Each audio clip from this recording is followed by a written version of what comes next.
8 de la mañana con 23 minutos, 8 con 23 minutos, en Punto Noticias de Radio Pichincha. Saludamos con nuestra segunda invitada. Nos acompaña vía telemática la doctora María del Mar Gallegos, abogada, jurista reconocida en la capital de la República. ¿Cómo está, María del Mar? Buenos días, bienvenida. Le saludamos Alexis Moncayo, quien le habla, Licenia Espinel, el doctor Osvaldo Trujillo, abogado defensor del hijo de la vicepresidenta de la República, Verónica Abad, quien se encuentra ahora mismo detenido en la cárcel de La Roca, denunció haber sido objeto de maltratos, de presiones y de amenazas, incluso contra su vida. Usted está defendiendo al doctor Trujillo. Cuéntenos, por favor, cómo está su situación.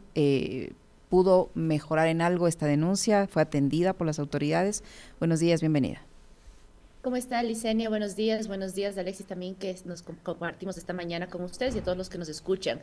En efecto, pues primero, no fui la abogada del doctor Osvaldo Trujillo, sino que mi reclamo fue como colega y como amiga, porque esto nos puede pasar a cualquiera de nosotros el día de mañana. Como se han ido dando las cosas, definitivamente que esto no es normal y parecería ser una persecución. El origen de la situación de Osvaldo es una cuestión que es interesante de analizar. A él le allanaron la casa por un delito supuesto de corrupción, en donde recordarán ustedes que salió en medios de comunicación y en redes sociales que encontraron en la casa de algunos jueces anticorrupción dinero encaletado en la casa o encontraron en posesión de las personas, de estos jueces, dinero. Y a Osvaldo Trujillo, que le estaban también allanando por ese delito, no le encontraron absolutamente nada. Sin embargo, en el allanamiento encuentran unas municiones, distintas municiones, pero entre ellas unas municiones de uso militar.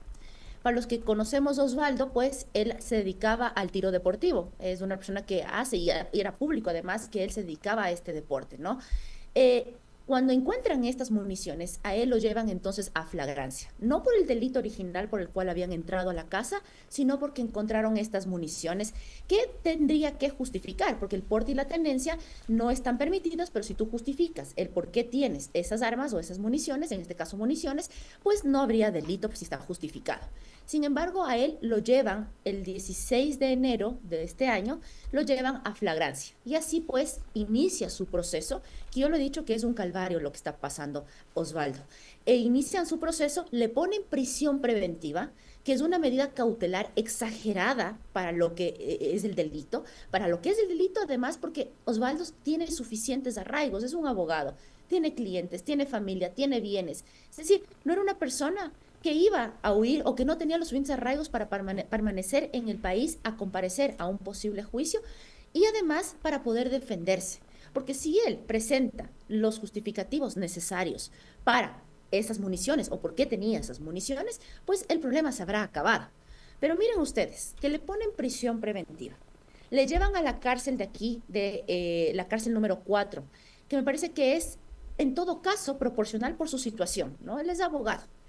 Y luego de eso, con una justificación del SNAI, que por seguridad de él le trasladarían a La Roca, que es la cárcel de máxima seguridad, que no es justificable para mí bajo ningún concepto llevar a una persona que está bajo una figura de prisión preventiva, que es todavía inocente, que de hecho está en un proceso en donde al final se establecerá su responsabilidad o no sobre el delito de las municiones.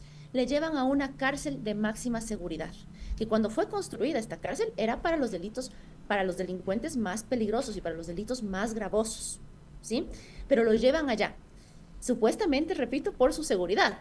Resulta pues que el 14 de febrero de este año, él recibe amenazas, recibe golpes, recibe lo que yo considero incluso que ha llegado a ser una tortura.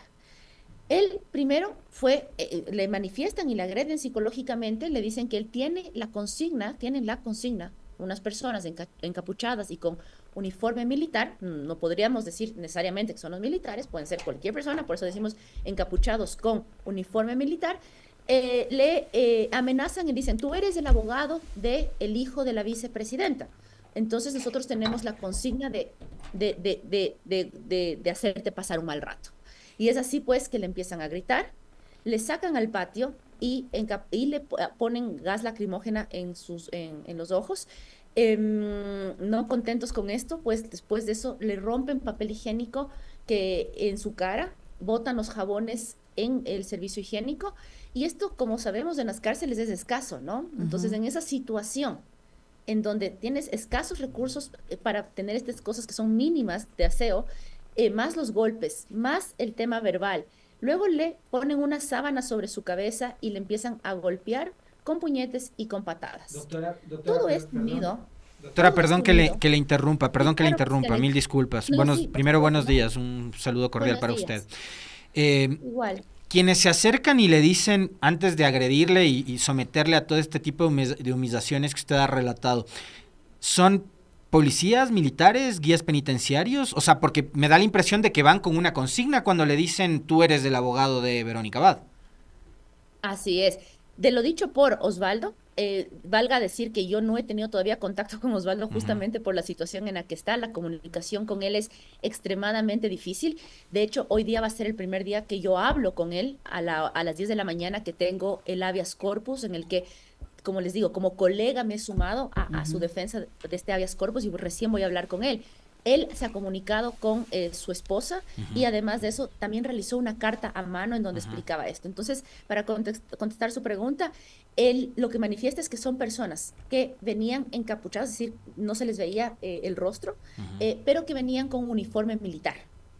A mí, digamos que me resulta un poco extraño y me hace ruido, porque hasta donde sé, las cárceles ya no están bajo el mando de los militares. Ya se acabó ese decreto o se terminó ese decreto que el presidente Noboa en algún momento había sacado, ¿no es cierto?, en donde los militares estaban a cargo de las cárceles. Sin embargo, por eso me hace ruido que sea de uniformes militares, ¿no?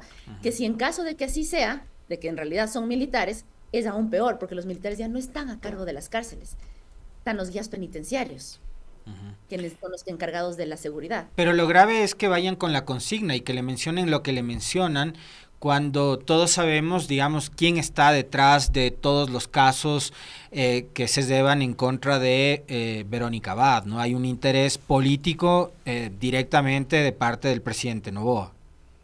Claro, y además importante saber que el día que a él le allanan la casa, al día siguiente, es decir, a la madrugada para amanecer ese día, era la audiencia del caso del hijo de la vicepresidenta. Ujú. Entonces, de lo que yo conozco es que su allanamiento duró muchísimo tiempo. Su allanamiento duró desde como las 4 de la mañana hasta las 4 de la tarde, alrededor de las 4 de la tarde. Entonces, estaba impedido físicamente Ujú. de ir a realizar la audiencia, ¿no? Ujú. Entonces, claro que llama la atención de que aun cuando fuesen cualquier persona que fuese, ¿no es cierto? Si fuesen militares, guías penitenciarios, policías, quienes quiera que fuesen los que le están amenazando con hacer daño, porque fue, pues, el abogado de el hijo de la vicepresidenta, por supuesto que es una consigna, ¿sí? Ujú. Ujú. ¿Quién tendría interés? Yo no creo que Claro. otro PPL tendría interés en hacerle daño por ser el hijo, por ser el abogado del hijo de la vicepresidenta, ¿no? Ujú. Y eso definitivamente que afecta, Alexis, porque nosotros somos abogados en libre ejercicio, ¿sí? Ujú. Y lo único que pedimos es hacer nuestro trabajo libremente, siempre y cuando nosotros también hacemos nuestro trabajo de manera recta, transparente y honesta. Lo que pedimos es también que se nos respete simplemente el hecho de ser abogados y no porque cogemos abogados de personas que no le caen bien o que no son de agrado de ciertas, en este caso del presidente o de quienes manejan el poder o de intereses del poder, no se nos puede tratar así. Ahora, si es que, porque muchos dicen, pero es que se le encontró municiones. A ver, Ujú. hay que entender también una cosa. Las municiones, si es que fuesen para estamos clarísimos que Osvaldo no era de un GDO, no es de un Ujú. grupo organizado, que no es que iba a vender esas municiones, no es que iba a usar esas municiones, ¿no es cierto? Él tendrá que justificar, es correcto eso, tendrá Ujú. que justificar de dónde salieron esas municiones. ¿Y tenía De lo algún que antecedente además del doctor o ninguno? ningún antecedente Ujú. penal en lo absoluto. Y es más, de lo que yo he hablado con la esposa, me ha comentado que esas municiones son herencia del abuelo, que entiendo que era militar o que era herencia del abuelo, y pues que ellos están buscando la manera de justificar. Todas las otras municiones él pudo justificar porque, como decía, él se dedica al tiro deportivo. Miren, él lo hacía público en sus redes sociales. Es Ujú. decir, si tú eres una persona que hace alguna cosa por lo ilegal no estás publicando, ¿no? No, él iba a campo de tiro y era su deporte. Era y su además debe de... contar con supuestamente, me imagino que con los permisos respectivos para poder practicar ese tipo de deporte, ¿no? Supuesto, claro, si no, no puedes ni siquiera entrar a estos lugares a hacer tiros si no tienes tu permiso. No podría yo ir, por ejemplo, si no tengo permiso ni conocimiento de cómo usarlos, ¿no? Y todos esos elementos no sirvieron de nada para evitar que el juez dicte una medida tan de último ratio como es la prisión preventiva en un caso de estos. Claro, no funcionó, no sirvieron. Miren que incluso, y esto es interesante porque personalmente yo fui el día que iba a hacer la audiencia de flagrancia, y yo fui a la unidad de flagrancia a saludarlo, a ver si necesitaba ayuda, alguna cosa, pero no me dejaron subir a la audiencia porque dijeron que era de carácter reservada. Miren ustedes, y eso es cuando hacen, las audiencias reservadas solamente son para ciertos delitos. Para delitos contra niños, niñas y adolescentes, delitos sexuales, son los únicos delitos, o delitos de violencia contra la familia, son los únicos delitos que son, por su naturaleza, son reservados. De ahí todo lo demás es público, ¿sí? Y en este caso, dijeron que era reservado. Pero miren, si hubiese existido la veeduría ciudadana, el poder observar, ¿no es cierto? ¿Por qué le dan prisión preventiva? ¿Qué es lo que presentaron como arraigos? Yo creo que tenía los suficientes arraigos para, como tú dices, no mandarle a una prisión preventiva, sino ponerle cualquier otro tipo de medida. Miren, nosotros tenemos distintas medidas en el artículo 522 de nuestro Código Orgánico Integral Penal, y son prohibición de salida del país, presentación periódica, que generalmente eso es lo que suelen otorgar cuando no se tratan de personas que ya tienen antecedentes, que son delitos muy gravosos. Suelen ponerse estas salidas, ¿no? Que son suficientes, porque si es que tú incumples con esto, es decir, si tú intentas salir del país, si tú no te presentas a un día de lo que te pusieron a ti como presentación periódica, la Fiscalía tiene la potestad y la facultad de pedirle al juez que sustituya esa medida y te ponga prisión preventiva. Miren, hay arresto domiciliario, hay grillete electrónico, ¿sí? Entonces, yo digo, hasta para disimular las cosas, ¿no? O sea, puedes poner tú cualquier otra medida y que Osvaldo se defienda en libertad, ¿sí? Y es que lo que están haciendo además es angustiar la defensa, porque él está en un lugar en donde está en Guayaquil, sus conocidos, sus amigos, su familia es de Quito.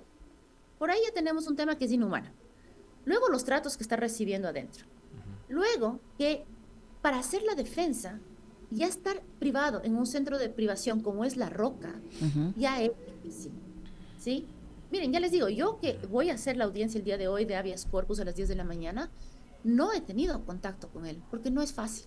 Y no hay manera, doctora, no hay manera de controlar. A ver, hay dos cosas que me llaman poderosamente la atención, porque son, digamos, cosas que ya se han utilizado reiterativamente para lo que usted señalaba, digamos, no solo para angustiar a las defensas, sino para menoscabar la integridad personal de las personas, para aniquilarles reputacionalmente, para dañar a las familias también, como parte de todo este procedimiento de persecución política y el uso de la justicia para los desquites y las revanchas políticas. Esto ya, digamos, los ecuatorianos deberíamos de estar casi que curados de en sano, pero parecería que cada caso nuevo nos resulta eso, novedoso. Entonces, como que no ha pasado, pero el problema es que está pasando y pasa y mucho. Entonces, por un lado es el uso reiterado por parte de los operadores de justicia, en especial de la Fiscalía, de la prisión preventiva. Es decir, aquí hubo autoridades elegidas por votación popular que fueron encerradas y nunca se les probó nada. Entonces tenían que asistir a sus cargos, ¿no? El pueblo les había encargado un mandato. No tenían razón para fugar, para huir, sin embargo, les encerraron. Partiendo desde ese ejemplo, de ahí muchos otros adicionales, ¿no? Que también han sido utilizados para eso, para el escarnio público, sobre todo, y con los medios de comunicación que ayudan tanto para fomentar esos relatos y para estigmatizar a las personas, cosa con la que también se utilizó el famoso grillete, ¿no? Pero por un lado está el uso discrecional de la prisión preventiva por parte de la Fiscalía y cómo ceden también los jueces ante esos pedidos de la Fiscalía y las presiones de la Fiscalía y las presiones mediáticas. Y por otro, el traslado a La Roca. O sea, se trata de, en este caso, un abogado de una política que es de altísimo nivel, que es la vicepresidenta de la República. Hay un ex vicepresidente que está también encerrado en La Roca. Hay un ex asambleísta que está encerrado en La Roca. Y lo que se trata es de humillar a estas personas. Entonces, ¿hasta dónde, digamos, a través de todos los mecanismos de justicia y sobre todo de colegas suyos, gente que está vigilando por el respeto a los derechos humanos, se puede poner un pare, ¿no?, a estas situaciones, cuando hemos visto que por informes de la propia SNAI, usted nos decía hace un momento, hubo un informe del SNAI que por seguridad lo alejan de la familia, incluso para que no pueda ser visitado ni siquiera por la familia, ¿no? Entonces no sé qué informe de seguridad del SNAI puede ser. Por informes del SNAI antes, sacaron a Fito de La Roca y lo movieron a la cárcel de la que se fugó. Entonces, yo quiero que me ayude, no sé, yo no soy abogado, no soy especialista en esos temas, soy un absoluto ignorante en esta materia, pero quiero que me ayude a entender, porque yo por lo que me baso es por la lógica, el sentido común. Y aquí lo que menos hay es sentido común. Ajá, y mire, tú topaste algo, Alexis, importantísimo, el caso Fito, ¿no? Y el caso Fito, pues, él le trasladan de la regional, le trasladan a La Roca, y él apela a este traslado porque no había justificación, y al final le vuelven a trasladar a la regional, porque no había justificación suficiente. Entonces, mira que aquí el SNAI, para evitarse decir que no existe justificación, hace un informe que dice que es para proteger a Osvaldo Trujillo de cualquier peligro que tenga en la cárcel 4 o acá en Quito, y por eso le trasladan a La Roca. Como tú dices, no, de hecho no es nada jurídico, de hecho es ilógico por donde tú lo veas. ¿Sí? No tiene ningún sentido pasarle a La Roca a una persona que está recién empezando su proceso. Es que él tenía, además por ser un delito flagrante, pues tiene una instrucción fiscal mucho más corta, pero imagínate lo que es que él tiene que defenderse de un proceso penal estando encerrado en una prisión de máxima seguridad, en donde las horas de patio son muy pocas, en donde las visitas son casi imposibles. Además, mira tú, si es que yo fuese la abogada en el tema penal, ¿no es cierto? Yo tendría que ir a visitarle a La Roca. Yo también me expongo y tengo peligro para ir a una cárcel en Guayaquil, en donde sabemos que es una de las ciudades más peligrosas, ¿no es cierto?, ahorita del país. Y además exponiéndome porque no sé qué garantías tengo yo para poder entrar y visitarlo tampoco. ¿Sí? Entonces, miren cómo, sí, angustia. Y no porque sea Osvaldo, porque sea Pepito, Fito, lo que sea. Angustia cualquiera, este tipo de trato. Y lo que decía Alexis es cierto. Últimamente, yo creo que ya en los últimos años, ¿no es cierto?, en los 2, 3, 4 años que hemos venido viviendo estos casos políticos o casos penales que son mediatizados, casos penales que son politizados también. Y lo que vemos es un excesivo poder de la Fiscalía. ¿Sí? Y además un excesivo poder de la Fiscalía no cuestionado. Porque los medios de comunicación, lo que han hecho, la gran mayoría de medios de comunicación, es ver lo que dice Fiscalía como una verdad absoluta. Y eso es falso y es errado. Y es errado no porque yo sea la contraparte de Fiscalía, no.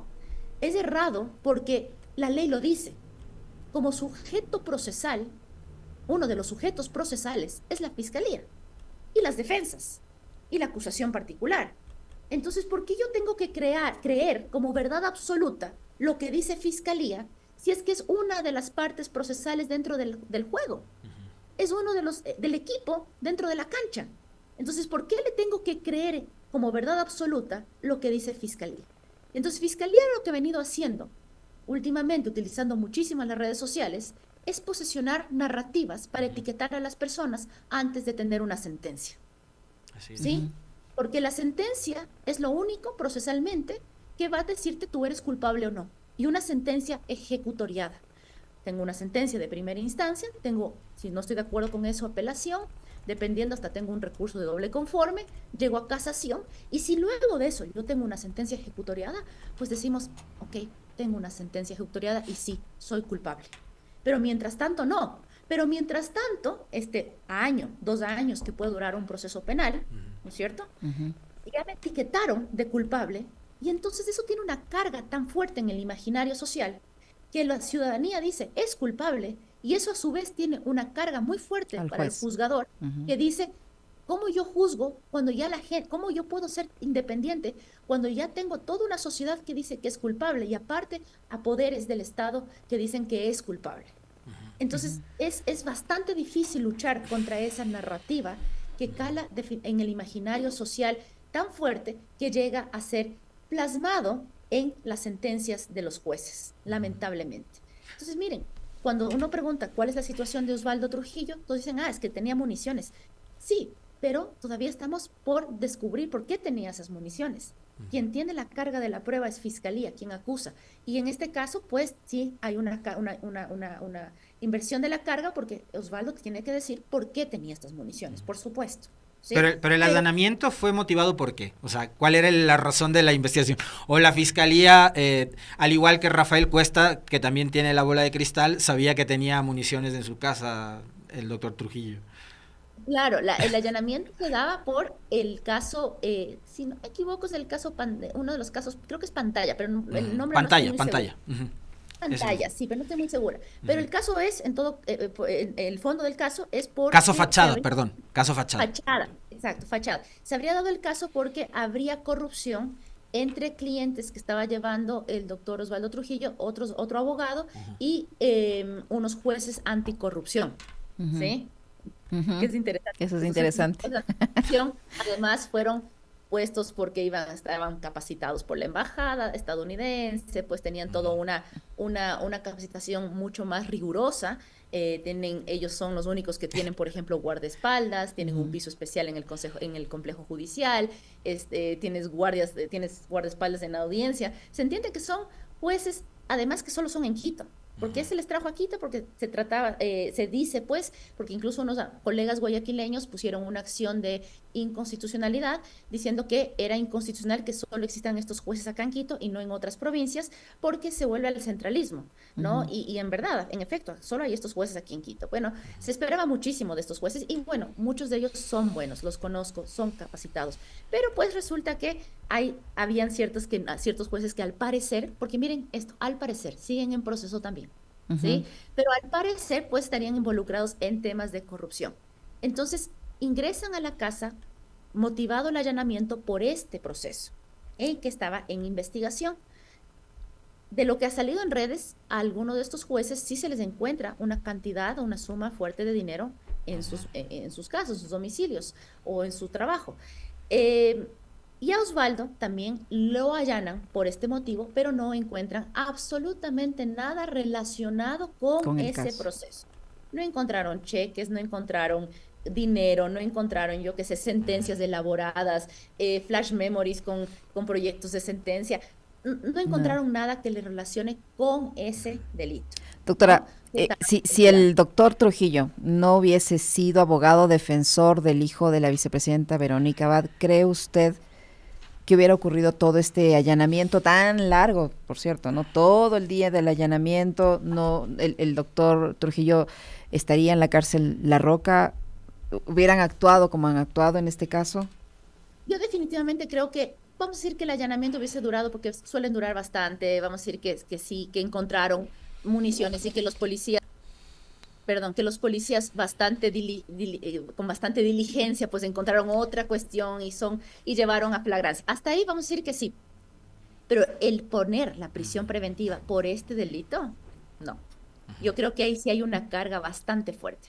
¿Y por qué entonces nos dejaron que entremos el público para ver y hacer esta veeduría y saber por qué entonces le pusieron prisión preventiva y entender por qué los arraigos que Osvaldo presentó no fueron suficientes para que le pongan cualquier otra medida? Vea, que le pongan como han hecho en otros casos igual políticos, les han puesto, por ejemplo, a un exalcalde, le tenían con una presentación periódica de todos los días.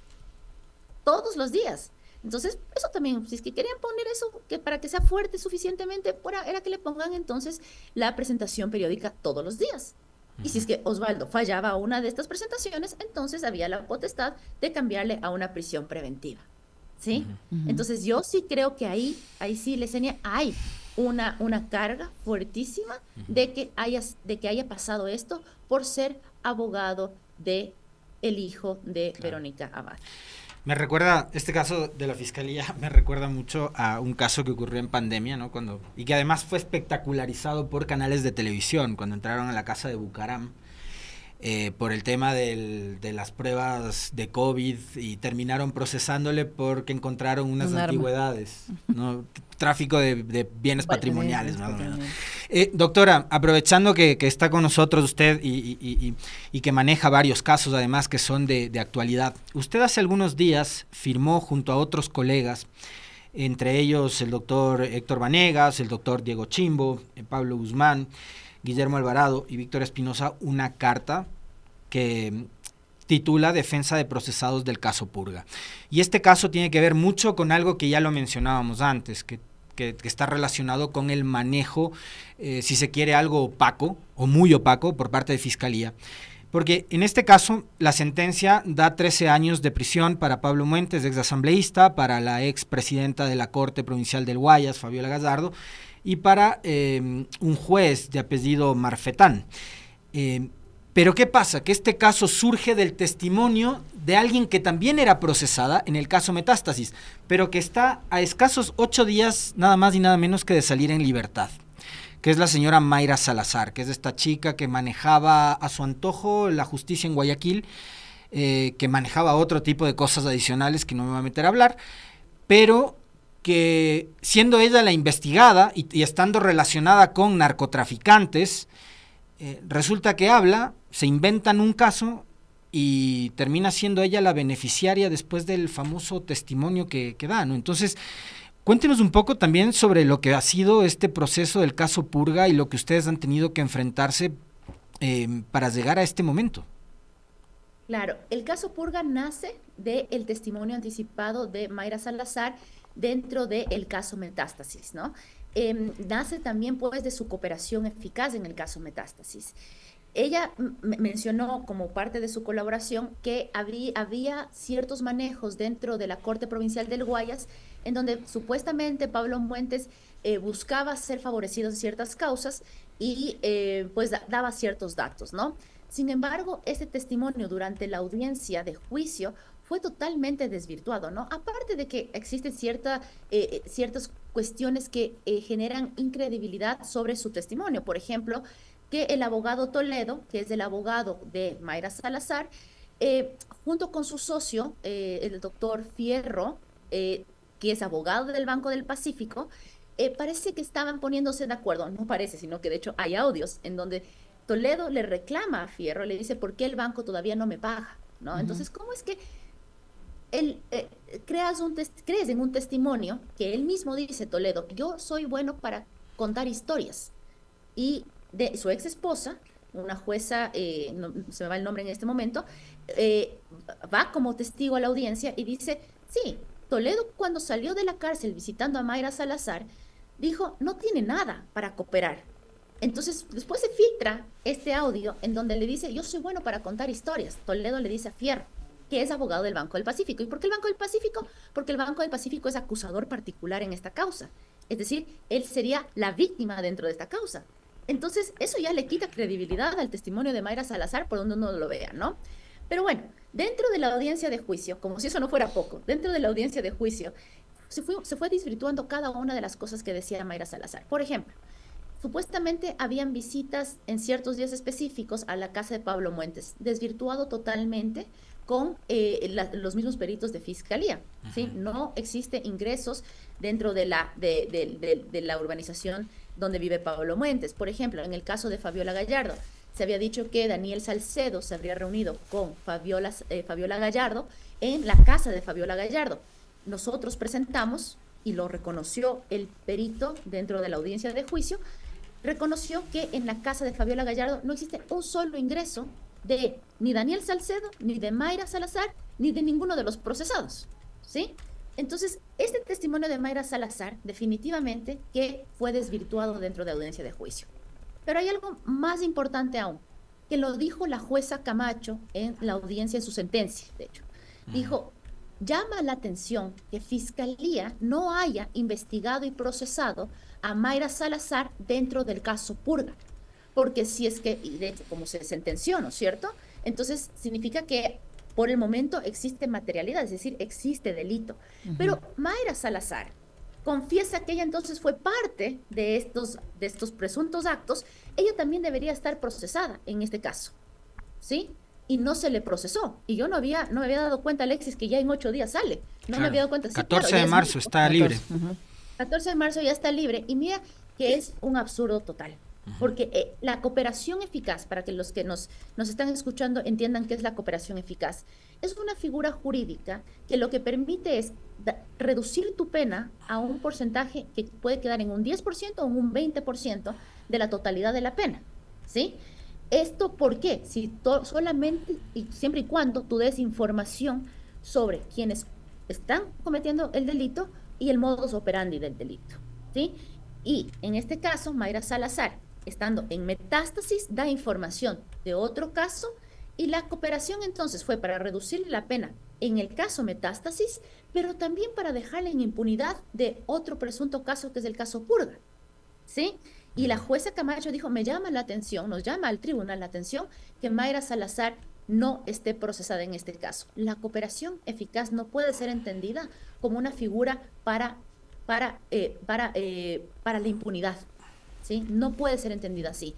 Pero también me parece a mí que si el tribunal consideraba que Mayra Salazar tenía que estar investigada o procesada en este caso, estoy segura que el tribunal de oficio podía mandar a investigar a Mayra Salazar, ¿sí? Y son las cosas que uno no entiende, porque si es que la autoridad conoce de un presunto delito, tiene la obligación de denunciar, si no incluso puede caer en una contravención de omisión de denuncia, ¿sí? Más aún cuando tú eres, en este caso, como funcionario público, conoces un delito contra la administración pública, tendrían la obligación de iniciar una investigación. Y ahí quiero ver entonces, primero el tribunal no lo dijo, para mí el tribunal tenía que decir, inicie investigaciones contra Mayra Salazar por este caso.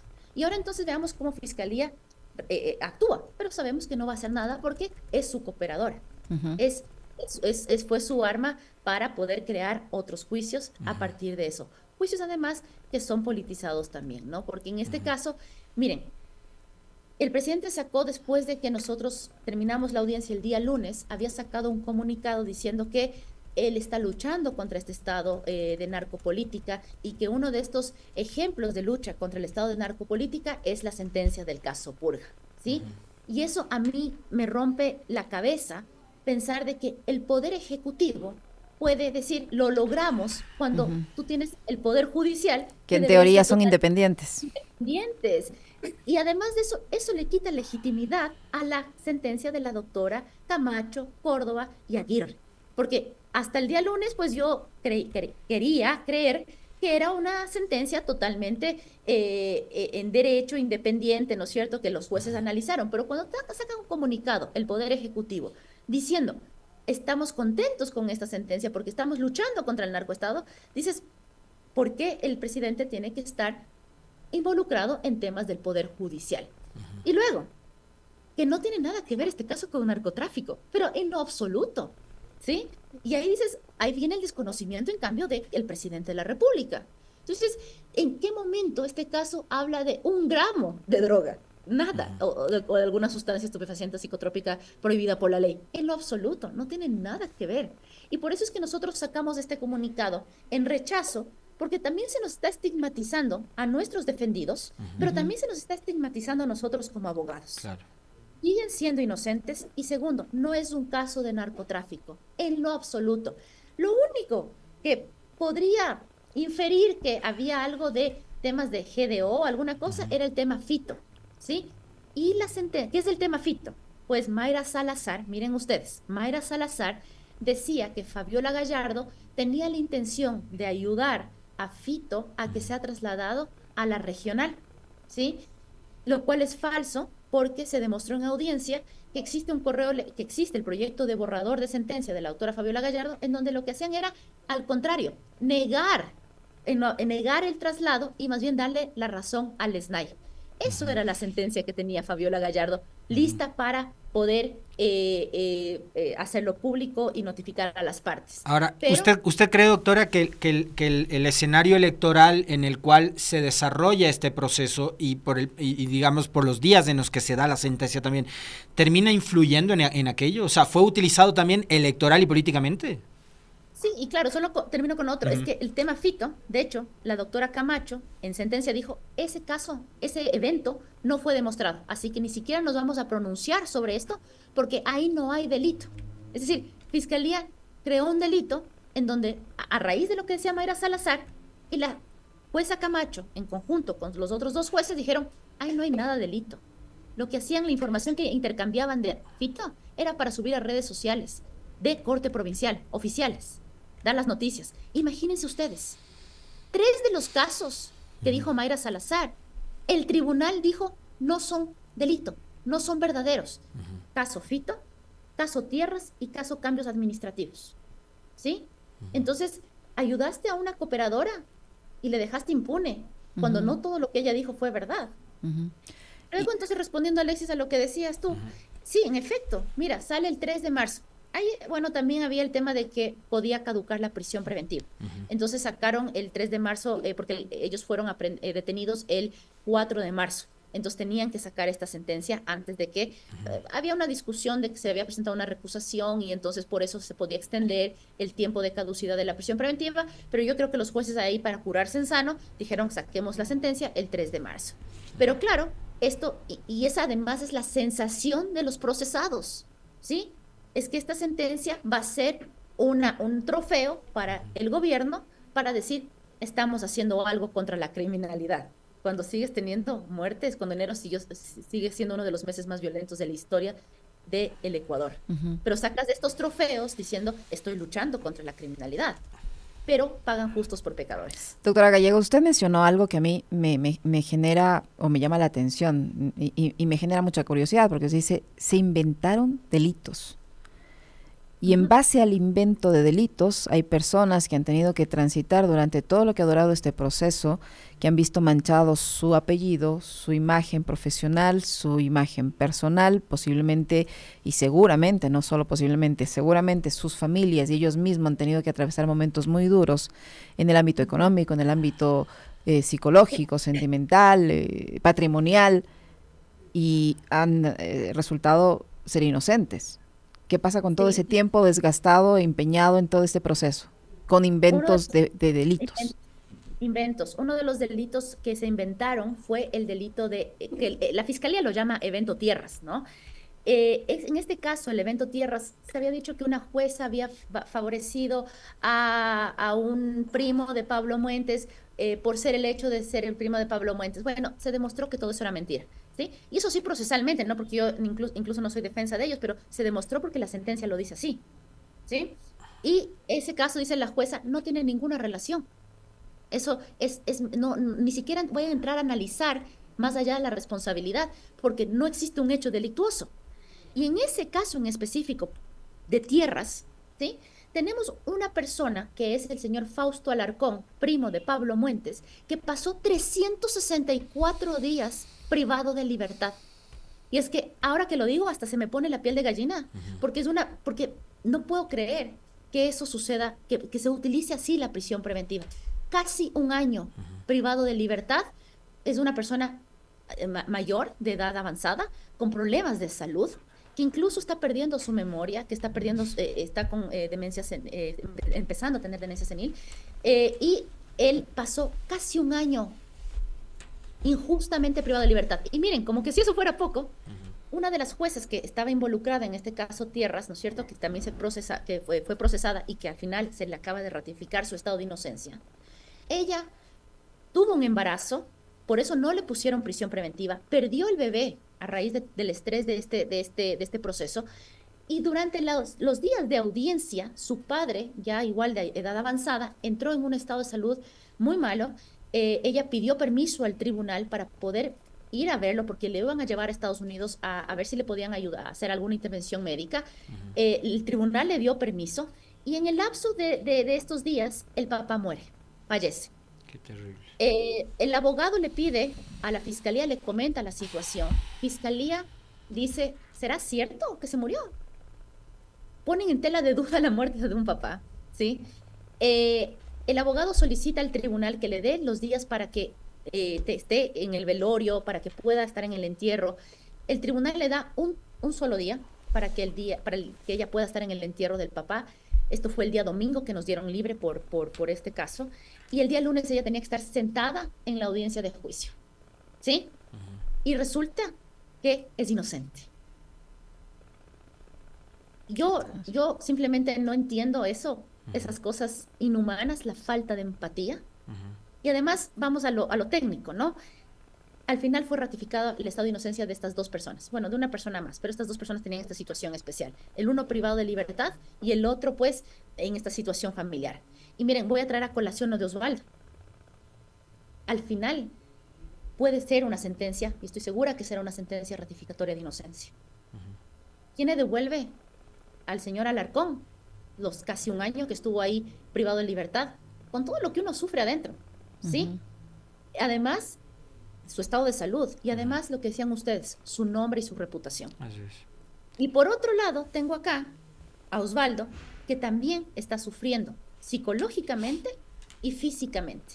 Y miren, ya tenemos el resultado de una sentencia en donde sí pueden existir inocencias, porque eso es lo que de hecho va a pasar. Y acá también con Osvaldo, que podría pasarlo exactamente lo mismo y que ha sufrido vejaciones innecesarias. Qué Doctora, terrible. Muchísimas gracias.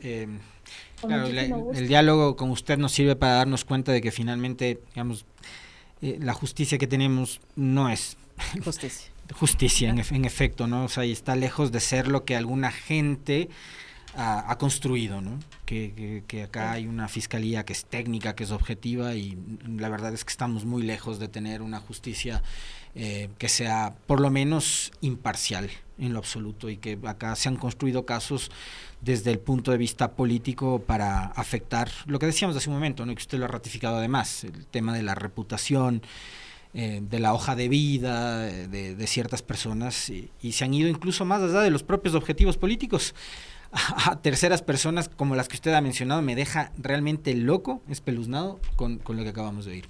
Le agradecemos infinitamente, doctora, por haber aceptado esta invitación. Le tenía muchísimas gracias. Un buen día. Gracias. Lo propio para usted, doctora. La doctora María del Mar Gallegos, que ha estado con nosotros, 9:04. Terrible. Nos despedimos. Chau. Que vienen las Guarmis.